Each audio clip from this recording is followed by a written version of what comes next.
આજે હું એક ક્વેશ્ચનથી સ્ટાર્ટ કરીશ. રીચ બનવું છે કે વેલ્ધી બનવું છે? પહેલાં મને લાગતું હતું કે રીચ બનવું જ સક્સેસ છે. સારી સેલરી હોવી, નાઇસ શોપિંગ, વીકેન્ડ્સ એન્જોય, આઉટસાઇડથી લાઈફસ્ટાઈલ પરફેક્ટ લાગતી હતી. બટ રિયાલિટી શું હતી? મંથ એન્ડ આવે અને અગેન સેમ સાયકલ સ્ટાર્ટ થઈ જાય. વર્ક કરો, અર્ન કરો, સ્પેન્ડ કરો અને again zero.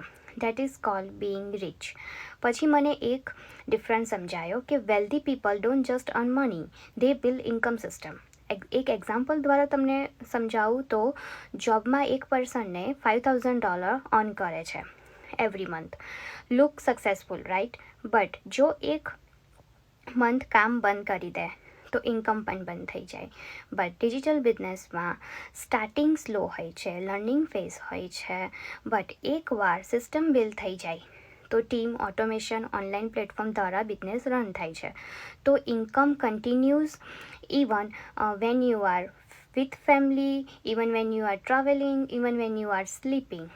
That is wealthy. આજે હું રીચ દેખાડવા માટે કામ નથી કરતી, હું વેલ્ધી ફ્યુચર બિલ્ડ કરવા માટે કામ કરું છું.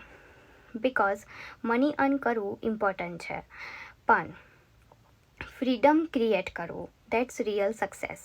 જો તમને પણ લાઈફમાં વેલ્ધી બનવું હોય તો મને કોન્ટેક્ટ કરી શકો છો. Thank you.